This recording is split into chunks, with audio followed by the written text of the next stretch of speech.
Hi, my name's Jamie. I'm a grateful addict.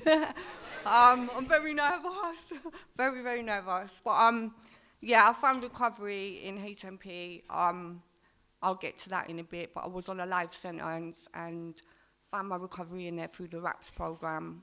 I've been out of prison 2.5 years.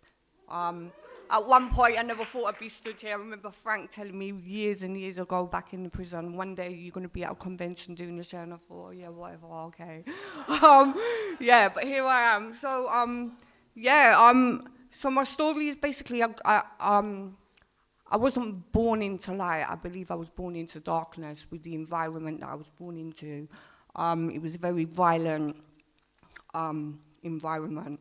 A lot of it I don't have memory of, but my family were all Irish, they're all from Belfast. They moved to Wales, and I was taken off my mum when I was 2 years old and put into the care system. With that, there was a lot of trauma. And at the age of 12, I went back to live with my mum, and that's when drinking started for me. I started to drink, just not all the time, but we would bunk off school and drink. I'd hang around with people that were a lot older than me, and it didn't take long for that to become like more than just weekends. So I was doing it quite a lot, and then the cannabis come in. And I always, usually I'll say, like, I always believed that malady, that spiritual malady was there way before I picked up. That's what I believe. I remember being full of fear, self-seeking, dishonest, just that void was always there from my earliest memory. That's what I can remember. So when I went back to live with my mum when I was 12 years old, I'd been in care from 2 to 12, and then I've gone back there, and then I've got all this family that I don't know. The violence started pretty quickly. Like, she was in a domestic violent relationship, so I was exposed to seeing all of this stuff and exposed to violence, and drinking for me at that point was like an escape, and like quickly it progressed, to be fair. I moved to Australia with my mum because we emigrated out there. We were back and forth, moved to Australia and started taking LSD, and I loved it.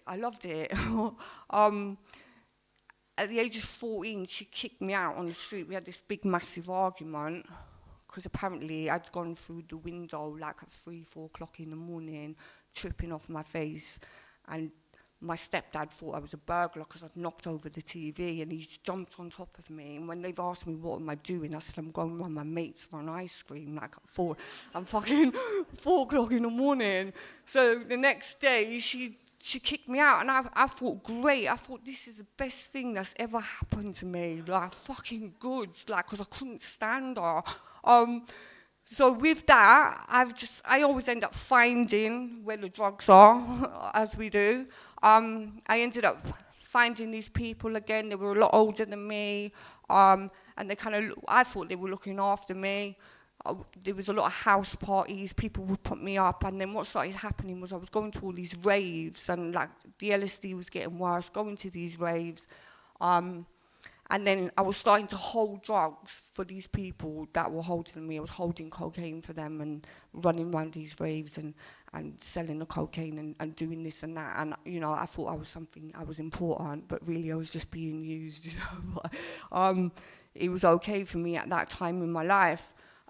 So that continued for about a year, and then I come back to the UK. My mum seen me one day and she said, "Why, the police are looking for you," and all of this stuff. And she blagged me, really. I thought I was going to the police station the next day to sort all this mess out.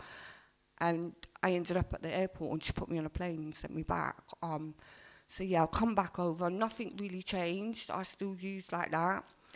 By the age of 16, I ended up in a mental hospital. I think it was too much LSD, and apparently the police, I have no memory of this, but I've read it on paper. I was jumping out in front of cars on some motorway, and they put me in this mental hospital anyway, which I loved. I absolutely did. I loved it. I thought this is great. I loved it. There was a couple of people in there. One guy, Alex, he I don't know if it's true or not, but he used to sit there thinking he was playing a piano, and he was telling me that he used to work on the QE boat. And then there was a guy called Elvis that actually changed his name to Elvis Presley, dressed like Elvis Presley, and I thought, I like you, let's have a relationship. And I got into this little relationship with Elvis. It didn't last that long, but with that, when I was in there, like, a lot of the patients were holding back their medication. So I would get their medication, so I was taking their medication as well. So again, it was crazy. And then I had to leave there and go to this aftercare place and live there for a bit, and then I got kicked out of there. And then not long after that, I was pregnant, and my first prison sentence, when I was 17, I think, and I had my son in prison. He was born there. I kept him with me. I got released. I come out, and I thought, right, that's it. I'm going to be a good mum. I'm going to stop all this stuff. And that was my intention at the time. I got a beautiful house, and before I knew it, I started smoking cannabis again. I was on smoking the cannabis, and then I had like a spare room, and I thought, oh, someone was looking for a room, and he was a dealer, and I thought this would be a good, good. Let him come and stay, and he can start selling from the house and stuff like that. And like with that was a load of madness. I found myself running up and down between Bristol and Wales and all different parts. Again, carrying drugs for these men. And then I started smoking crack, but it wasn't daily at this point. And then my house kept getting raided, and like I started taking heroin at that point as well. And my house kept getting raided. Like my son, he had everything. I was providing everything for him, like materialistically, but emotionally, I wasn't there for him anymore. And then one day after another raid, like I went to my nan and I said, please look after him while I go and sort myself out, because that was my intention, to go and sort myself out, get clean and all this stuff. I didn't know anything about recovery, addiction, what it meant to be an addict. I didn't know any of that stuff. I just thought I could move away and start again and sort myself out, and then I'll come back and I'll get him. And that's what happened. And then I went off, like, geographicals everywhere, got involved in a lot of gangs, Somalian gangs and all of this mad stuff. In and out of prison, and at this point, like, I was using crack every day, heroin. It's just crazy. And then I think it was after a couple more prison sentences. I can't remember what year it was, but I thought Detox 5. I'd heard about Detox 5. You go into this clinic, they put you to sleep for 4 days, I think, 5 days. And you wake up and you've withdrawn. So I thought, right, I'm going to go and do this Detox 5 clinic, and then I'll be all right. So I done the Detox 5 clinic. Somehow managed to get into a relationship while I was there for 4 days. But and I think 2 of them days I was asleep. So fucking woke up, got out of there, and went and scored straight away. I thought, right, heroin's done, I'll just go and have a crack pipe. And I did that, and I smoked weed. And at this point, I was living in York at the time, so I've gone all over, like, because I was one of them people, like, if I could meet you today and you say to me, oh yeah, come to Scotland, and I'd be like, all right, let's go. And I wouldn't think about nothing else. I was one of them people, I would just up and go. And I was living in York with the mayor of York. Don't ask me how that happened, there's another story, but yeah. So I was living with the mayor of York, and I was doing all right. Like I had that one use up when I come out of the Detox 5, and then I thought, okay, this is all right, I'm here now, I'm all right, so I'll just go gym every day. So I was going to the gym every day, and then one day I've come back from the gym and I can't get in, and I've had to climb through a window. Next day, the door's banging, I've opened the door, there's police and press everywhere. I'm like, fucking hell, what's going on? he'd passed away. Sadly, he'd passed away, and he was like a father figure to me. I'd only known him a few months, but he, he didn't want anything from me sexually or anything like that. He was like a father figure, and he wanted the best for me. So I was like, oh my God, like, so there was this big fucking thing about it, and not long after that, I thought, oh, what am I going to do now? I'm in this big house. What am I going to do? I ended up going back to Leeds, and then I ended up selling drugs again and I wasn't selling drugs again at that point. I ended up going back to Leeds, and, I was selling myself. That's what I was doing, because addiction, made me do the things that I never ever thought that I would do. I remember when I was selling drugs, and I would sell drugs to prostitutes on the street. I think I'd never do that, and I ended up doing it. That's where it took me, and I ended up back there, and it was just madness, and the trauma that comes with it, and I've experienced a lot of things in that addiction. I was raped in addiction, and I actually remember when it was happening, like, I remember all I could think about was, would you hurry up and do what you're doing, because I need to go in school, I want a pipe. That was my reaction to it, at the time. It's just crazy. And then in 2005, I ended up getting a life sentence. I ended up taking someone's life, and getting a life sentence with a 17-year tariff.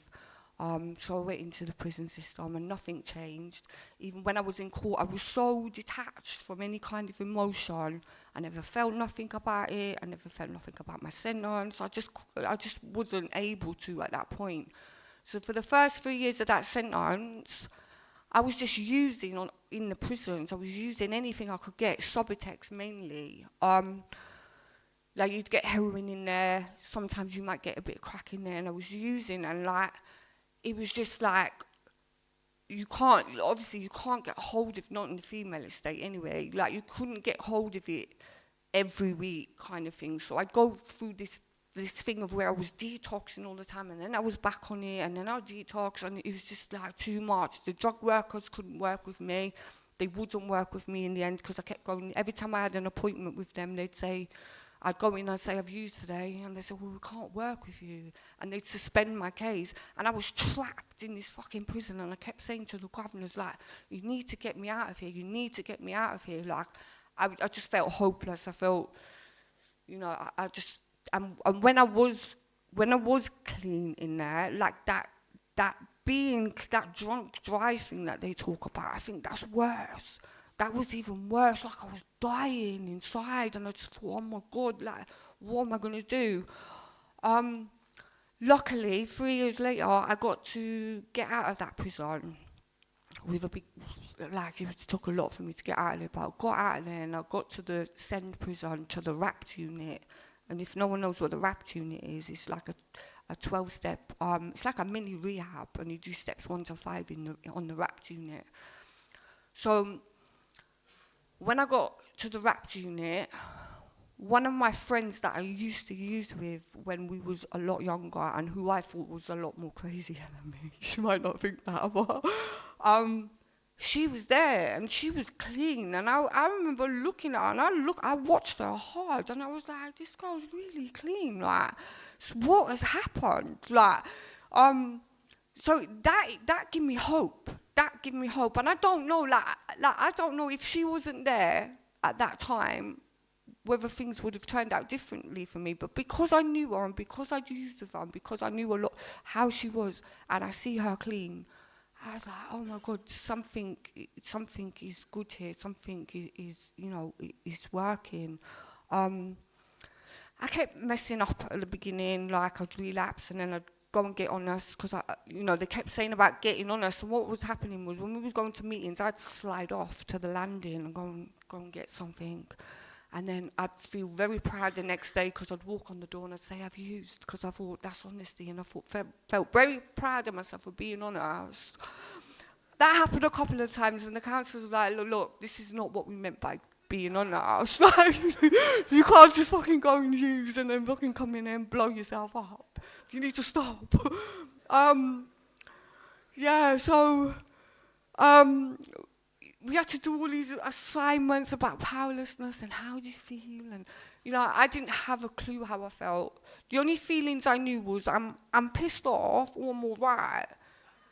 So they give me this bit of paper with this feelings list, and I carried it around with me, with all these little faces on.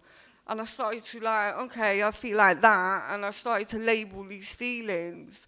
I was still detached from a lot of stuff. Like, I got to 6 months, and I used again, and then I thought, I've got to go back on there and do the whole thing again. And that's what I done. I went back on there and I done the whole thing again. And the second time round was different. I felt connected to everything. I was 5 years into my prison sentence at that point, and everything hit me. Everything hit me, and I was like, oh my God, like addiction has robbed everything from me. Not just from me, but from everybody around me. Someone's life was taken. My sentence hit me. Everything hit me, and I was like, oh my God, I'm doing a life sentence. It was like it just happened. And I got through that. And so it only went to step 5, and I thought, oh my God, I need to get a sponsor. I'm going to die. Like they said, there's 12 steps. So what about the rest of it? What am I going to do? And I managed to get a sponsor who lived in Bournemouth at that time, and she was willing to take me on and take me back through the steps. And she took me through the steps. Amazing woman. And she gave me that tough love that I needed. So when I got through the steps, she was like, right, you need to go and do some sponsoring now within the prison. And that's what started to happen. So I started sponsoring, and sponsees started sponsoring. We started doing a little big book group on a Sunday. It was really good. Like, loads of people would turn up. We'd have the Joe and Charlie big book study. We'd use that as a guide. And it was great. It was great. And then I had to move prison, and I moved prison, and I was nearly 5 years clean at the time. I moved prison, and it was like moving into a fucking crack house. There was no meeting, or if there was a meeting, you'd have to put your name on a list and wait. There was just pure addiction around me, and I'm not blaming that for my relapse, but I did end up relapsing. I was in a relapse for 3 years. And I remember getting on the phone to my sponsor, and she said, seek God. That's what she said to me, seek God. And I thought, okay. So I ended up going back to the other prison, and I just thought, like, seek God, seek God, seek God. And that stuck with me the whole time. And I took that to some different level, because I went through every religion there's to go through. I took my Shahada, become Muslim. I was Christian at one point. I studied Buddhism. Then I went down Christian Science path. I just explored everything because I was seeking God. So yeah, and then after that, I thought, like all these religions, I thought they're not for me. This religious stuff is not for me.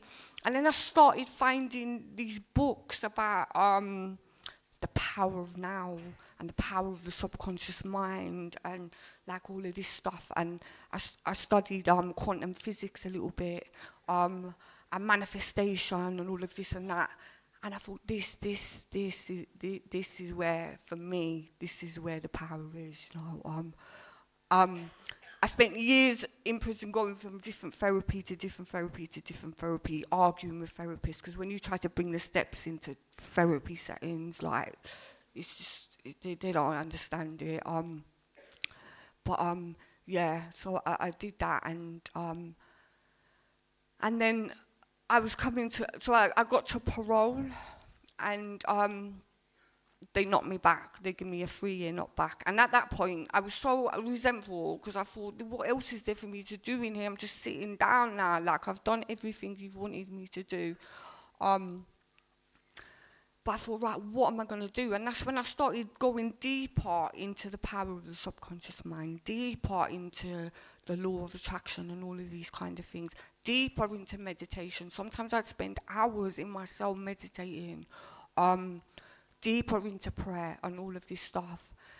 And then when I was getting to the end of that 3 years, when I was I went over my sentence, actually, over my tariff, they were saying to me, I was coming up for parole again, and they were saying to me, look, we don't think you're going to get it. You're probably going to have to go to open conditions, which is like going to an open prison and where you're out on day release, because I'd never done that. I didn't want that. So I was like, okay. But I had the opportunity to now plan for release because I was at the end of my tariff. And I thought, you know what, I'm going to go against what all these lots of people are saying, and I'm gonna go for release, regardless of what they're saying. And all I kept doing was visioning myself, release, release, release. And then I seen Frank again, who I'd met years previously when I was doing amends. I was doing amends in a tea bar, so it was voluntary work. And I met Frank then. And then I reconnected with Frank again, and he told me about Kairos, recovery housing and stuff like that. So probation were trying to get me to go to an approved premise, you know, where there's lots of addiction in there. You hear girls, you know, like in prison, they've been recalled from approved premises. So they were saying, no, you know, approved premise, that, even though they were trying to get me to go to open prison, do another 3 years. And then Frank told me about Kairos, and I thought, no, I'm going to try this. And then Frank said to me, he'd come in my parole board, he'd sit in my parole and all of this and that. And I thought, right, that's my plan. I'm going to take to them my plan. You keep coming with your plans, and I'm going to give you my plan, and I'm going to let go, and I'm going to let God deal with that. And then what I did with that was I got one of the prison staff I said, please can you go on the internet and send me a picture of Kairos, the house. And he got a picture of Kairos, and I stuck it on my pinboard. And every day I would look at it and I would visualize myself walking through that door. Like, I'd spent quite a lot of time on that, and I believed that this is going to happen. And then I got my parole, sat my parole board with Frank. They grilled me to death. That was a horrible thing, but I got it, and I got my parole. Yeah. And that was after 17 and a half years, you know. There's so much more. It's so difficult to fit everything into a share, isn't it? But what I can say is, with regards to recovery, like my son that I'd give to my gran when he was 2, he's been in mental institutions from the age of 15. He's still in one now. I've been able to make amends with that. And even today when I was outside, he messaged me, he was like, I love you. You know, so these things, I've repaired relationships. Like when I was in prison, it's very hard with the amends thing in prison, but they're always around it, you know, because I was like, oh, what am I going to do about all the shops that I shoplifted out of? What am I going to do? Write a letter to Tesco? And this AA woman that was guiding me at the time, she was like, no, but there's this treatment centre that's not government funded. She said, you could raise money, do a sponsored silence and raise money and donate. And we did that in the prison, like a few of us, we've done. So there were other ways, you know. Yeah, so I've been out two and a half years, I think it is. I'll be 10 years on the 1st of April. Thank God. Thanks, CA. Yeah. And I'm very grateful. I'm very, very grateful. But since I've come out, I've been hit with all these illnesses. Like, I don't know whether it's from being in prison for so long, and coming out and you're exposed to all the stuff. But I've had illness after illness after illness. But I can stand here and say the obsession to use has not come upon me, you know, by the grace of God. And I just hope that I've helped someone with that today. I'm going to leave it there. Thank you.